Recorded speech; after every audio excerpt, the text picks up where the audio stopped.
नमस्कार सभी को। सीजी टेक्नोलॉजीज़ प्राइवेट लिमिटेड के एक और एपिसोड में आपका स्वागत है।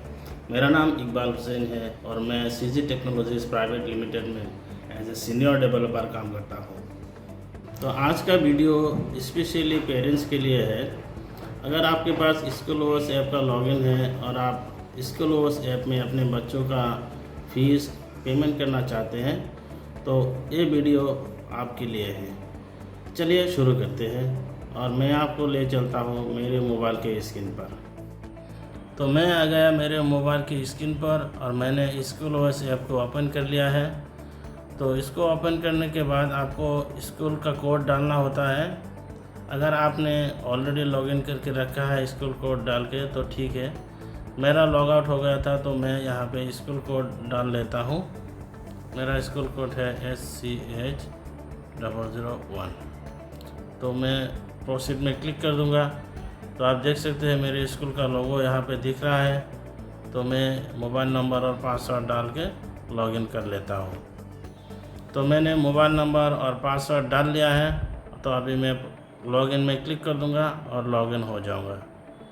तो आप देख सकते हैं ये लॉगिन हो गया है और मेरे बच्चे का नाम यहाँ पे आपको दिख रहा होगा।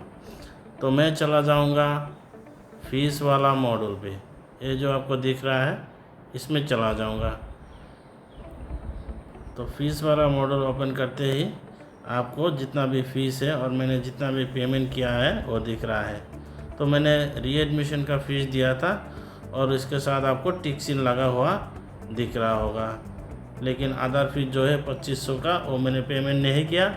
तो ये यहाँ पे पे नाउ दिख रहा है। तो ये जो 2500 वाला फ़ी है ये मैं पेमेंट करूँगा और आपको दिखाऊंगा कैसे करना होता है। तो पे नाउ में क्लिक करते ही ऐसा ओके को क्लिक करना होता है। ओके में क्लिक करने के बाद आपको यहाँ पे यूपीआई पेमेंट का जो ऑप्शन है यहाँ पे दिख रहा है। ये जो क्यूआर कोड है इसको स्कैन करके पेमेंट करना होता है और इसे आप यूपीआई ऐप में अपलोड करके पेमेंट ना करें, उससे पेमेंट फेल होता है। आपको इस क्यूआर को हमेशा स्कैन करके ही पेमेंट करना होता है। क्योंकि मेरा जो यूपीआई ऐप है इसी मोबाइल पे है तो इसमें स्क्रीनशॉट लेके मैं अपलोड करके पेमेंट नहीं कर सकता। मतलब इसको स्क्रीनशॉट लेके मुझे दूसरे मोबाइल पे सेंड करना होगा और उसे स्कैन करके मुझे पेमेंट करना होगा। तो मैं इसे यहाँ पे क्लिक करके स्क्रीनशॉट ले लेता हूँ। आपका मोबाइल में दूसरा कोई तरीका होगा स्क्रीनशॉट लेने का, जैसे 3 फिंगर से स्विप करना हो या फिर पावर बटन और उसके साथ दूसरा कुछ पावर बटन के साथ वॉल्यूम अप या वॉल्यूम डाउन कोई सा भी बटन क्लिक करके आपको स्क्रीनशॉट लेना होता है। तो मैंने स्क्रीनशॉट ले लिया और इस स्क्रीनशॉट को मैं व्हाट्सएप में दूसरे मोबाइल पे सेंड कर दूंगा। तो इस तरीके से मैंने व्हाट्सएप ओपन कर लिया है और इस क्यूआर कोड को मैं दूसरे मोबाइल का जो मेरा नंबर है उसमें क्लिक करके सेंड कर दूंगा। तो यहाँ पे मैंने क्लिक कर दिया और ये नीचे मुझे ये क्यूआर कोड दिख रहा है। ये आपको ऐसे दिख रहा होगा। तो उसको मैं क्लिक कर दूंगा और सेंड कर दूंगा।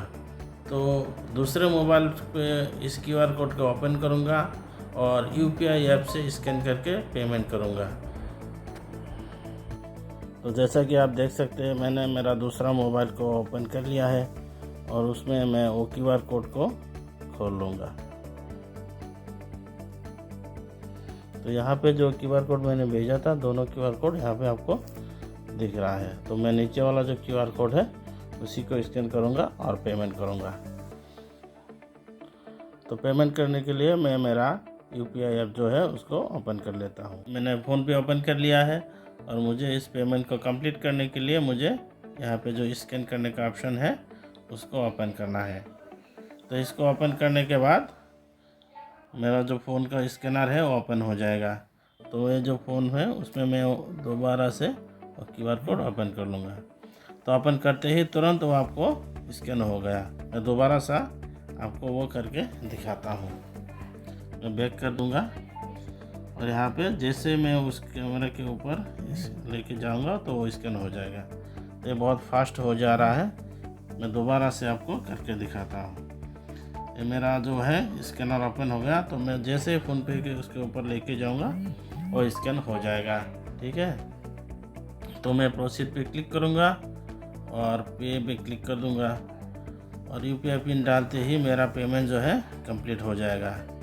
तो इस तरीके से आप पेमेंट कर सकते हैं। तो पेमेंट कंप्लीट करने के बाद आपको फिर से स्कूल ओएस ऐप में आना है। आने के बाद आपको जो फ़ी मॉड्यूल है उसको ओपन कर लेना है। ओपन करने के बाद आप जो पेमेंट किया उस मॉड्यूल को आप देख सकते हैं। यहाँ पे फिर से पे नाउ दिखा रहा है, मतलब ये पेमेंट जो है अभी स्कूल के पास पहुँच गया है। वो लोग उसको खोलेगा, देखेगा और फिर वेरीफाई करेगा। वेरीफाई करने के तुरंत बाद यहाँ पे आपको इस ऊपर वाला मॉडल की तरह टिक चिन्ह दिखने लगेगा और एक फ़ी जो उसका फ़ी कंप्लीट किया आपने उसका जो रिसिप्ट है वो डाउनलोड करने का, रिसिप्ट डाउनलोड करने का ऑप्शन एक्टिवेट हो जाएगा। तो हम थोड़ा देर वेट कर लेते हैं और देखते हैं पेमेंट वेरीफाई होने के बाद यहाँ पे कैसा देखेगा।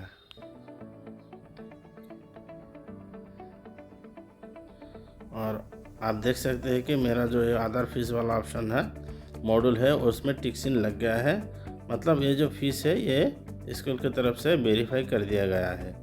तो मैं जब ये जो रिसिप्ट वाला बटन है इसमें क्लिक करूँगा तब मुझे इसका जो फीस का जो रिसिप्ट है वो मुझे मिल जाएगा। तो मैंने इसमें क्लिक किया तो आपको दिख रहा है कि जो रिसिप्ट है मुझे मिल गया है और मैं इसको डाउनलोड कर सकता हूँ या फिर प्रिंट कर सकता हूँ। नीचे आपको बटन दिख रहा होगा, इन बटन्स को क्लिक करके मुझे डाउनलोड करना है या फिर प्रिंट करना है। तो इस तरीके से पेमेंट का काम किया जाता है। आपको जब भी फ़ी का टाइम हो आपको इस तरीके से अपने बच्चों का फ़ी स्कूल में जमा करना होता है, मतलब पेमेंट करना होता है। तो आशा करता हूँ ये वीडियो आप सभी के लिए हेल्पफुल रहेगा और इस तरीके से हम स्कूल ओएस का जो अपडेट है आपको देते रहेंगे। चैनल को सब्सक्राइब करके रखिएगा तो आपको नोटिफिकेशन मिलता रहेगा। तो इसके साथ ही इस ट्यूटोरियल वीडियो को समाप्त करता हूँ। आपका दिन शुभ रहे। Have a great day. Thank you.